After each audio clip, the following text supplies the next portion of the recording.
Girl lost in Siberia for days reappears with a shocking story.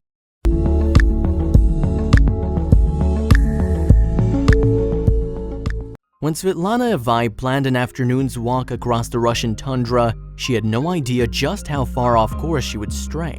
But once nightfall hit, she realized that she was hopelessly, desperately lost. As every passing hour decreased her chances of ever making it back home, she had to fight as hard as she could for survival. Though she was 15 years old, Svetlana Evai lived her entire life in the Gaidan Peninsula, a frigid place in northern Siberia. Svetlana dreamed of a life outside of the continuous routine with her family. Like many others, she and her family herded reindeer to make a living. Though not the most exciting profession, shepherding instilled Svetlana with a deep confidence when it came to navigating Siberia's rough terrain. While she was stuck at home, Svetlana wished she were with her brother. He spent the summer at a different camp some distance away, presumably living it up and having all the fun Svetlana wasn't allowed to have. But of course, he wasn't that far away, just 4 miles. Svetlana figured she could make that journey in no time at all, and that whatever her brother was up to had to be more exciting than sitting around with her family and some reindeer. So Svetlana set off to visit her brother.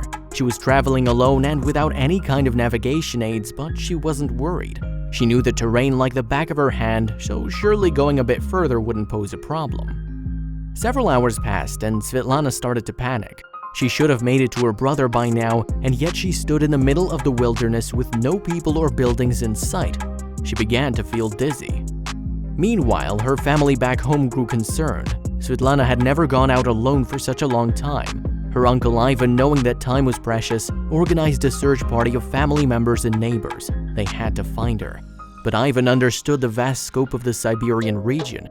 They could surmise the rough direction in which Svetlana had headed, but that knowledge only went so far. She could have gotten lost and switched to any other heading. And that was precisely what had happened. After a rough night out on the tundra, Svetlana couldn't make heads or tails of where she was. Before she could head back home, however, another issue pressed on her mind: survival. Svetlana felt certain help was on the way, but realized it could be a while until anyone arrived. With a bit of luck, she located some cloudberries. They were half frozen and unripe, but they were food. As more time passed, Svetlana kept moving. She continuously looked over her shoulder, for she knew dangerous beasts lived out on the tundra. Arctic wolves would usually go after stray reindeer, but they would gladly accept a lost girl as their meal. Night fell again and again. Although daytime temperatures could sometimes reach 80 degrees Fahrenheit, the night air dropped far below freezing. Svetlana shivered herself to sleep as she fought to stay alive. Svetlana grew so weak that she could no longer walk. Nevertheless, the will to survive kept her going. Praying that some help would arrive soon, she began to crawl on her hands and knees. She didn't have much time left. Her uncle Ivan continued the search, but there wasn't any trace of Svetlana, who went missing over 2 weeks before. He had spotted some brown bears, though. Could a bear have hunted her down and dragged her off to its den? Dismayed, Ivan walked around an area just 7 miles from their home.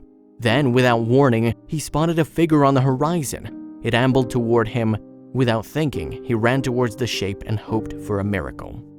It was Svetlana. Though her body was battered and bruised and she was emotionally spent, somehow she stayed alive. Ivan resisted the urge to scold her for acting so foolishly and arranged for a physician to examine his niece. Living in such a remote part of the Gaidan Peninsula, Svetlana didn't have full access to a full medical staff in the immediate vicinity of her home. A helicopter arrived to carry her to a hospital.